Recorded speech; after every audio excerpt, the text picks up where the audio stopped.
Hey everyone, welcome back to the Hardware News Recap for the week. We are including a bunch of movie references in this one, so happy holidays. We'll get all the references out of the way in one go for you for the timing of when this one's going live. A lot of news this week. So first of all, Corsair has responded to our review from a couple months ago of the Corsair i500 pre-built PC, and there's actually some pretty good things that they're saying in the response. AMD, there's rumors of an RX 9070.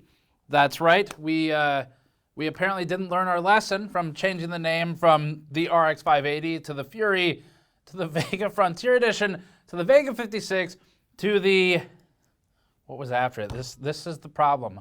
5700 XT, was that after it? And now we're going to NVIDIA's naming, I guess. Anyway, we'll be talking about that rumor. It's just a rumor right now. What is not a rumor, though, is Intel former CEO, is being sued for unjust enrichment and breach of fiduciary responsibility alongside Intel itself and a bunch of other people. Let's get into the news. Before that, this video is brought to you by the Antec C8 cases. We reviewed the Antec C8 ARGB a few months ago and found it to be an overall competitive performer using unique 160mm fans. There's also a version without included fans, and it's competitively priced while still offering attention to detail key elements like the airflow partition for better directing air intake. It also has high-quality kill management grommets and limited obstructions for bottom air intake. The ARGB variant includes all these features, but also two 160mm reverse blade fans and one 140mm fan. Learn more at the link in the description below. Given the date of publication for this video, we'll start with something pretty positive. Last week, we mentioned that Der Bauer, Mit Acht, had a fundraising drive going on as basically a choose-your-own charity. He put up a GPU, an RTX 4090 Matrix, that was signed by Jensen Huang as part of a giveaway for this thing that he had going on. And he signed it, I signed it. We joked about having reduced the value from Jensen's signature, and then he proceeded to, with his audience, raise almost $200,000 US. So originally, when I was talking to him before this whole thing went live, we were both kind of hoping to at least just hit the same mark that he had paid for it when he bought it for Make-A-Wish. He spent $16,000 on it, and he far away exceeded that. So Der Bauer, excellent work. And to Der Bauer's audience and those of you who are shared between us, this was an awesome story to read about. So despite our repeated jokes about reducing the value by putting our names next to Jensen's, the total in US dollars for money raised was about $182,852 as split between the various groups that were supported by the community. Viewers were asked to donate to charitable causes they found suitable. Roman gave away the card and some other hardware and announced the winners on his channel. I was speaking with Roman last week, and we both have some ideas for next year, so it's likely that there will be more of this. You can check his video out. We'll link it in the description below. If you'd like to learn the full details about the results of his drive, you should watch it. It's a fun watch, and it gives you some feel-good story for today.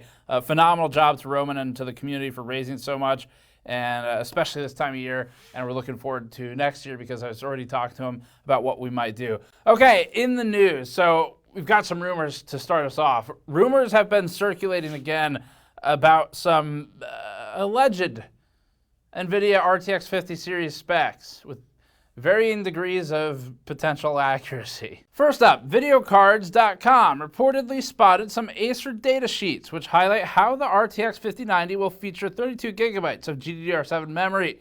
If true, this would be 8 gigabytes more capacity than the RTX 4090 before it, and on a newer generation of memory. The purported image also highlights how the RTX 5080 will feature 16 gigabytes of GDDR7, which would be the same amount of VRAM as the RTX 4080 before it, though with GDDR7 as opposed to GDDR6X. Zotac, on the other hand, keeps its secrets as secure as its customer data, and has also let the cat out of the bag a bit early, as VideoCards reported that the company had prematurely listed 5 50 series RTX SKUs on its site. The GPUs include the RTX 5090, the 5090D, which would presumably be for the Chinese market like the 4090D or 4090 Dragon before it. The 5080, the 5070 Ti, and the 5070 were listed. Now, NVIDIA keeps its partners on a very tight leash. So for Zotac to leak something like this ahead of NVIDIA's own plans is abnormal. And we were able to obtain an official communication from NVIDIA sent to Zotac. Here's what they said. If you utter so much as one syllable, I'll hunt you down and gut you like a fish. If you'd like to fax me, press the star key. Regarding the 5070 Ti, WCCF Tech cites its own sources and reports that the card will feature 16 gigabytes of VRAM, which would be 4 gigabytes more than the 4070 Ti before it, and the same capacity as the 4070 Ti Super. The publication writes, quote, as per our information, the NVIDIA GeForce RTX 5070 Ti will utilize the GB203-300 GPU SKU, and the particular board will indeed be the PG147 SKU 60. The GB203 GPU is the same chip that will be used for the higher-end RTX 5080, GB203-400. The RTX 5080 will use the full configuration, while the 5070 Ti will be utilizing a cut-down variant of the same chip. WCCF Tech also writes this, quote, the memory will be configured at speeds of 28 gigabit per second, which will lead to 896 gigabytes per second total bandwidth. This will be, the publication says, a 33% improvement in bandwidth versus the 4070 Ti Super, end quote. The outlet also added that the 5070 Ti will reportedly have a total board power of 350 watts. For reference, by NVIDIA's official numbers, the 4070 Ti and 4070 Ti Super both have an advertised TGP, or total graphics power, of 285 watts. So there can be differences in what these numbers include, such as memory power, depending on how the leaked number is defined. The site also mentioned that there's a 5060 Ti and a 5060, where it wrote, quote, RTX 5060 Ti and 5060 will utilize a PG152 board SKU, which will presumably deploy the GB206 GPU core. They went on to talk about the memory interface, stating a 128-bit solution. Mentioned that the 5060 Ti will have 16 gigabytes of VRAM, which is twice the original 4060 Ti, and that the 5060 will have 8 gigabytes of memory. WCCF Tech says that NVIDIA plans to launch these in late February or March. Now, there's a lot of information for WCCF Tech to publish, so just a reminder, this particular publication has a very mixed track record for accuracy with rumors. So we'll see what actually happens when it happens. There was, however, another leak from an official partner of NVIDIA, and it was another premature publication of some potential CES news from Inno3D. Once again, we were able to obtain an official call from NVIDIA to Inno3D. Here's what NVIDIA said to them. I hate you!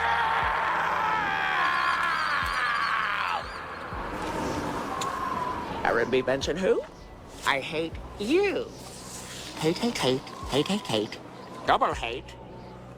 Loathe entirely. It looks like Inno3D got ahead of itself and accidentally published some CES news, which is probably what Jensen was supposed to say on stage. This reveals some interesting NVIDIA features. Using archive.org, we can see mention of an advanced DLSS, in which the company writes, quote, NVIDIA's deep learning super sampling offering even better image quality and higher frame rates, end quote.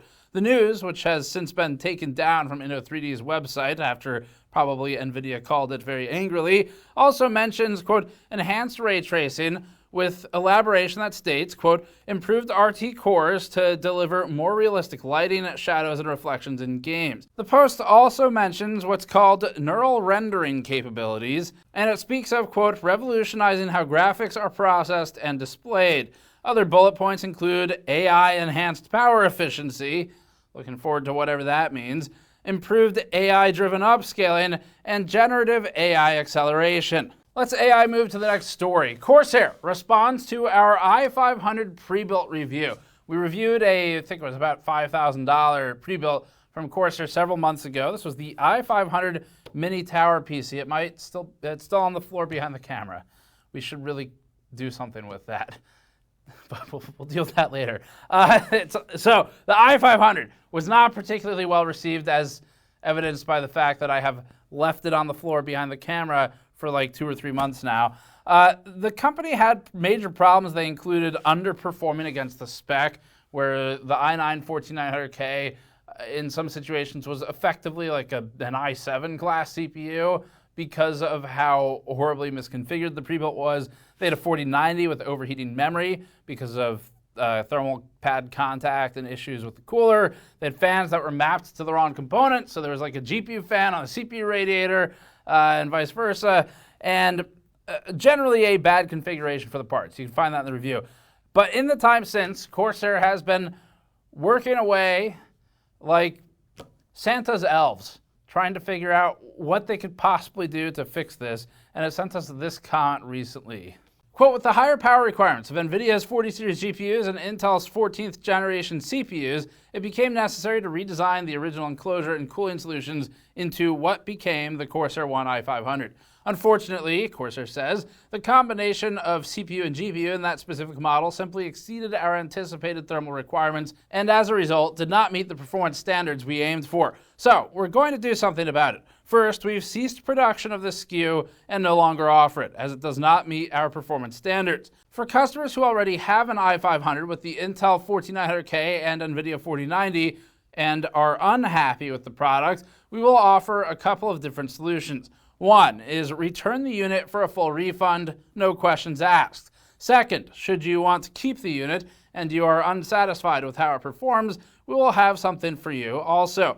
To bring the CPU power level down to better fit within the cooling envelope, we'll be offering a BIOS revision that allows you to set the processor to the power and performance usage of a 14900 non-K CPU, providing more options for adjusting the cooling modes. We will also offer a rebate to customers who choose this option to match the pricing of the new 14900 non-K model. Simply contact our customer service, and then they have the pricing listed for that as well. It's hard to argue with one of the solutions simply being a full refund, and then for the other solution, which is not really a fix, kind of like a workaround, but including a partial rebate for the value of the difference in the SKUs, that's good. I mean, we don't really see that a lot. That's excellent, because one of the things I've definitely covered in the past is a company changes something, you're like, cool, what about all the people who bought the one that sucks? So it looks like they're actually trying to answer that question, which is great. I mean, this is awesome. This is not, most companies do not follow up a negative review and say, oopsies, you can get a full refund if you want. So that's nice to see that at least as an option. It's unfortunate, of course, that it took until we published the review relatively late in the product's launch cycle, because there were others before us like Der Bauer who complained, but we are happy to see this being offered. Corsair offering a BIOS update actually to give the ability to change settings is also an improvement. That was one of the ones where it's pretty locked down in the original, and so that was nice to see. Now, Corsair also gave some plans for its future products, and it said this, quote, our short-term plan is to update the existing i500 with a new model that addresses the most common concerns. Changes CPU to an Intel i9 non-K processor, upgrade the standard storage to 4 terabytes. This was actually an exact and specific complaint we had, so they're doing directly what we said they should do. They're improving the thermal interface pads on the GPU. This was another specific complaint that we had. They have upgraded the BIOS for stability and performance, another one we had, and they have various other improvements to cable management and layout, the company says. Now, the reasoning for pointing out the parallels to sort of what we were complaining about, what they're doing here, is because it looks like someone who watched that review might actually care, which is always encouraging, and went through it and clearly made a line-by-line list of like what are the things we can work on here. And I mean, they're addressing basically the key points that we had. And so as long as they continue to address those types of things, then this is definitely the right direction. Now, some of these are the direct fix we suggested. We're glad Corsair isn't just throwing out some BS statement without any change behind it, and they appear to be actually taking it seriously. Corsair continued with this, quote, our longer-term plan is to redesign a thermal solution with enhanced cooling for higher wattage CPUs and GPUs in this form factor. Predefined performance and improved cooling profiles, as well as adjustable fan curves, will be included in the updated software. Corsair One i500 is, by nature, a compact design, which comes with trade-offs. We have reworked our marketing messaging to be more relevant to the audience for which our Corsair One products are intended. Sometimes we mess things up, and it's our job to fix them. This is one of those times, Corsair said. Also, for the entire Corsair One category, we'll refocus our efforts to ensure that the quality and performance level of the components included in future models are consistent with the promise of the product to our customers. Overall, we acknowledge that we fell short in multiple areas and take full responsibility for these shortcomings. We are committed to learning from this experience and will strive to do better moving forward. Now, reading this whole thing, all I really have to say to Corsair is, please protect this person. Like, whoever took charge of this and did these things and wrote this, that's the way you're supposed to do it. So that is excellent. And now it's just a matter of enacting those things proactively. So we've done this a couple times now, where with the Origin PC review we did, which Corsair owns Origin, if you don't know, it was a disaster. The company responded. It had several fixes as a result of the review we published, and it addressed a number of the concerns we had in that review. And it is good to be able to respond to the critical reviews and actually set forth an action plan with real changes that are concrete and not just wishful thinking. They have now done that twice with pre-builds that we've looked at anytime recently. And that's great. That is good. Not a lot of companies will go that far. Obviously, the concern is, how do we make this not be a necessary step and just ship it right to begin with? Maybe that's the next step that Corsair can worry about in the future. But we would like to eliminate the back and forth. But again, happy to at least see improvement and that someone is listening and someone is forcing change. And once again, Corsair being the large company it is these days, it's publicly traded, it's very strange. It's a lot different than it used to be. Hopefully they just recognize that is the kind of person you need, and maybe let them get in front of the launches next time to do like a virtual product review and emulate what we would do or something to try and catch the stuff early. But anyway, good response from Corsair, and we'll see what happens next. We'll buy one of the next ones they launch. All right, up next, AMD R5 9600 to release in late January, according to a rumor. That is the start and end of this story. Hardware leaker Huan Anfu tweeted, quote, R5 9600. Those are weird emojis. Wonder what those mean. Then said, quote, late Jan. What does it mean? Late Jan. Jan. Don't know. Well, anyway, I guess we'll never find out. So when questioned about the processor's wattage, the leaker said this on Twitter, quote, I don't think there will be a change in TDP for R5 non-X models, end quote. If that's accurate, then the R5 9600, again, whatever that means, would also carry an advertised 65-watt TDP. The leaker also suggested that the 9600 could also include an AMD Wraith CPU cooler. There's nothing else to this story at all, so let's move on to the next one. This is another rumor about AMD. Speaking of, so according to tweakers.net, AMD has ended the production of its RX 7900 GRE GPU, which has been referred to in the past as the Golden Rabbit Edition GPU for its initial China launch. The publication writes, which has been machine translated, quote, a manufacturer of AMD graphics cards confirms that the RX 7900 GRE has been declared EOL after tweakers received a tip about it from a store. They also indicate that they have heard from multiple suppliers that the graphics card will not return. End quote. We checked Amazon and Newegg, and we can only see availability of a single unopened SKU on Amazon, being the Asus Dual Radeon variant, which is going for over $800 at the time of writing the script, and it's heavily inflated over the $550 MSRP. These might not even be there when our editing team gets to the story, so we'll see what they put on the screen. But that's what we saw when writing it. The graphics card originally debuted as a Chinese-only GPU in 2023 before its broader international release in February earlier this year. In our review, we highlighted how the card's closest competitor was the 4070, with performance falling between the 7900 XT and the 7800 XT predictably. The wind down of the 7000 series isn't surprising here because AMD is rumored to be launching the next RDNA GPUs next month, or at least announcing them, and that'll be at CES. And for that, we get into the last AMD GPU rumor story for this week. Up next, Tom's Hardware published an article about a rumor. The article was entitled, AMD RDNA 4 GPUs will allegedly be rebranded to RX 9000. So that's it. AMD's done it. They've found out how to get entire generational gains. Actually, they're skipping a whole generation in gains. That's just how good they are. And the secret was to just skip the naming and call it a different name. Surely that'll fix the problems.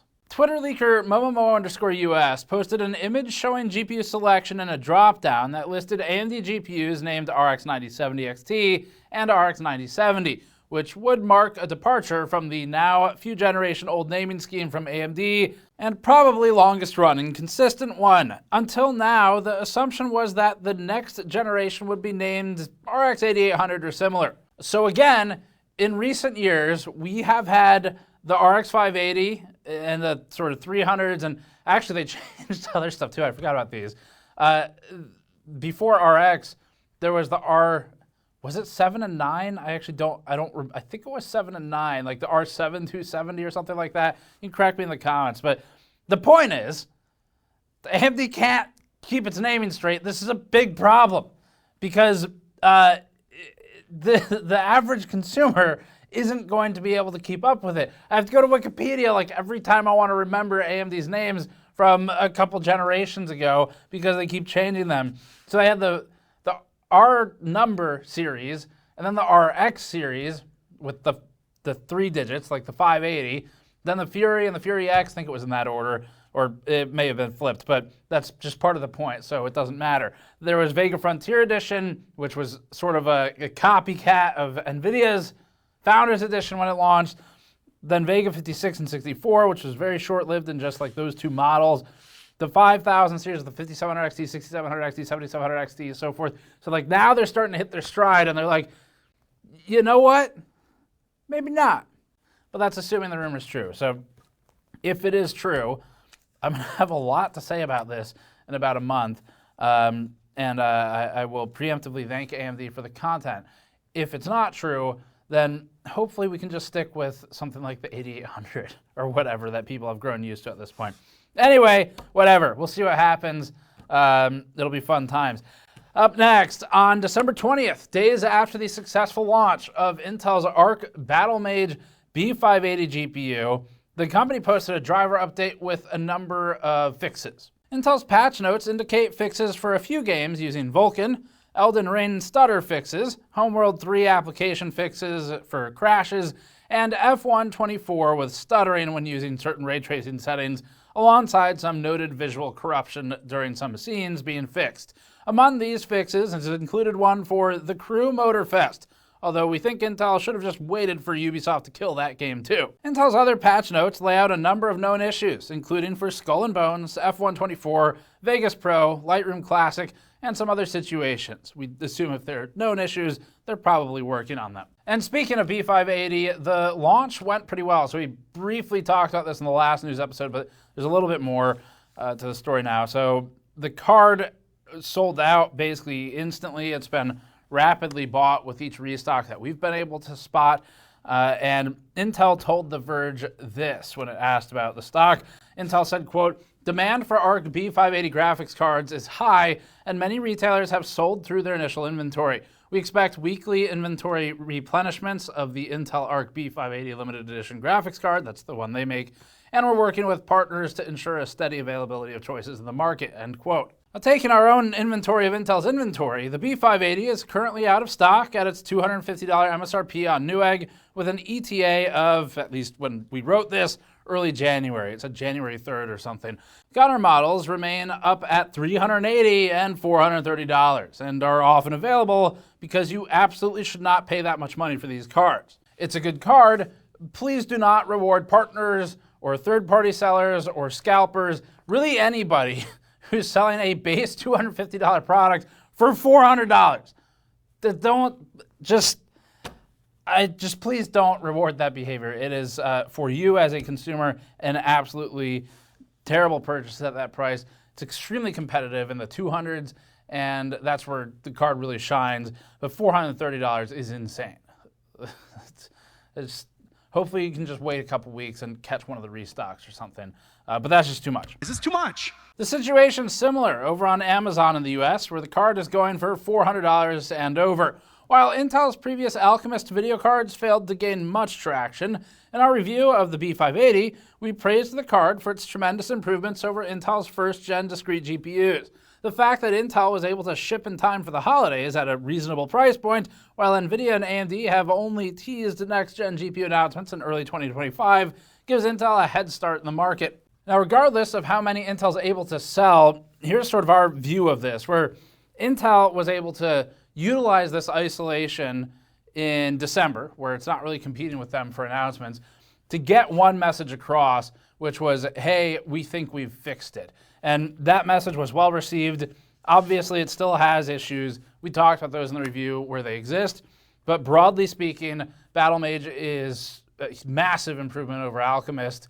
And Intel being able to launch into a void gave them basically the full sort of capture of this time window to maximize how many people receive the message before they get buried by announcements and launches and things like that from NVIDIA and AMD. So Intel's able to sort of establish at least that they've improved in the basics with the drivers and things of that nature, which makes it really interesting.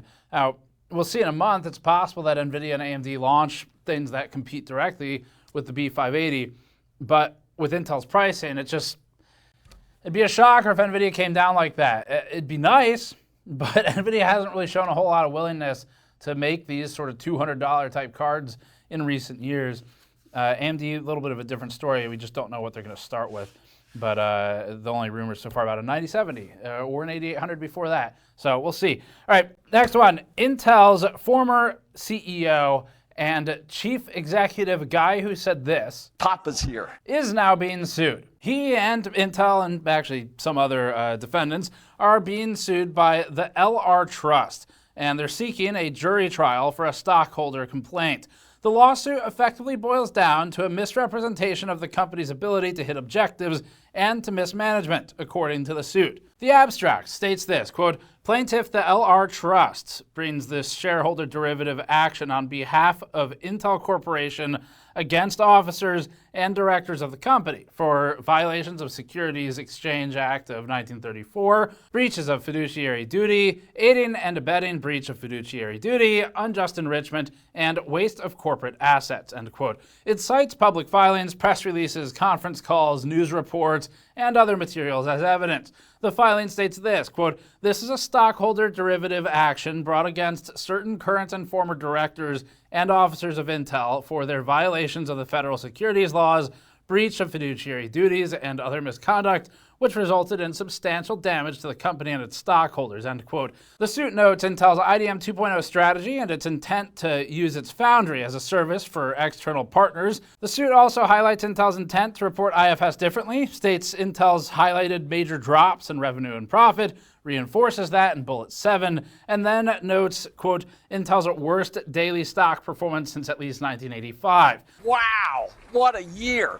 Notably, Bullet 9 and 10 state this, quote, in the wake of the precipitous stock price drops caused by the revelation of Intel's financial condition, on May 3rd, 2024, the securities class action was filed against the company, its CEO, Pat Gelsinger, who abruptly resigned on December 1st, and CFO David A. Zinsner, who is now the CEO or co-CEO. As such, it continues, the company is now subject to substantial liability and will be forced to expend substantial sums to defend itself, as well as Gelsinger and Zinsner.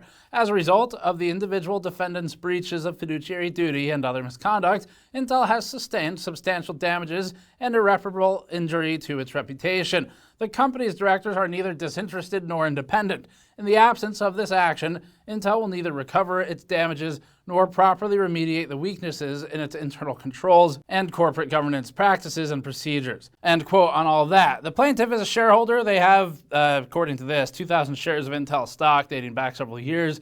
It calls out Gelsinger's payments to later make a case regarding unjust enrichment.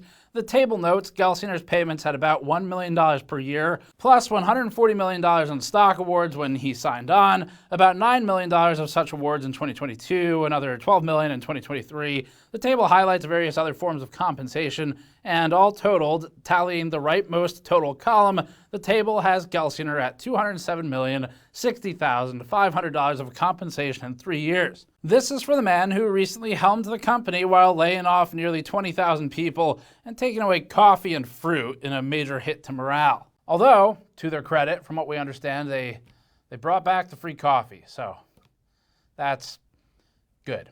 Picasso. Among other directors, the suit names Zinsner, Intel's new co-CEO, in the lawsuit. It states that Zinsner has received over $21 million in 2022 and 2023. Now, although this first appeared online just before the holidays, the lawsuit stopped just short of saying, "Merry f***ing Christmas." Now, the lawsuit is not related to Intel's oxidation or stability problems, as far as we can tell. There's a different one for some of that. If I remember correctly, we covered that previously. This is a more sort of traditional lawsuit about responsibility of executives and harming shareholders and things like that. So we were, however, able to catch up with Pat Gelsinger at a board meeting, and we asked him what he thinks of the plaintiff suing him.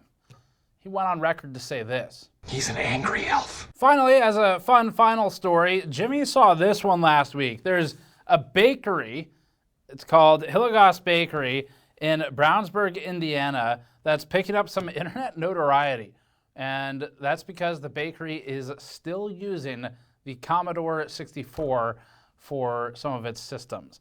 And the Commodore 64 initially released in 1982. Assuming these variants were released during a similar window, that would make the point-of-sale computers over 40 years old. A picture emerged on Twitter that showcased the Commodore 64s in action, and Tom's Hardware called the bakery. We found the report from Tom's originally, and the bakery confirms to Tom's that the systems are still in use. Now, if the Commodore 64 can last over 40 years in use in a bakery type of environment, it's busy, it's hot sometimes, then surely Windows 10 can extend past October of 2025. You know what, we better just move on. Wikipedia states that the Commodore 64 sold between 12.5 and 17 million units for what would be about $1,900 today, adjusted for inflation. That's almost one RTX 4090 per unit. So we did the math on this. If the bakery bought the computers in 1982 at full retail value for the time, adjusted for inflation, that's like paying $45 per year for about 42 years for those computers. It's pretty damn good value. Actually, I take it back. Shouldn't have said that. We don't want to give NZXT any ideas. NZXT is going to go buy a bunch of Commodore 64s and start renting them out for like $50 a month or something. Anyway, that's it for this one. Thanks for watching. Hopefully for our holiday episode here of Hardware News, you enjoyed our selection of things that will probably get me copyright claimed. So, as always, thanks for watching. Subscribe for more. Go to store.gamersnexus.net to help us out directly. If you want to grab one of our mod mats, our dice sets that have been in stock and shipping with the e-waste inductor dice and the Snowflake the cat dice. And you can find everything else there too. Or patreon.com/gamersnexus to throw us a few bucks. We have a few more videos for you through the end of the year. Disappointment build is coming up. And I have a Fantastic update that we're going to be running just before we close everything out for the year, or right when the new year starts. So thanks for watching. Subscribe for more. We'll see you all next time.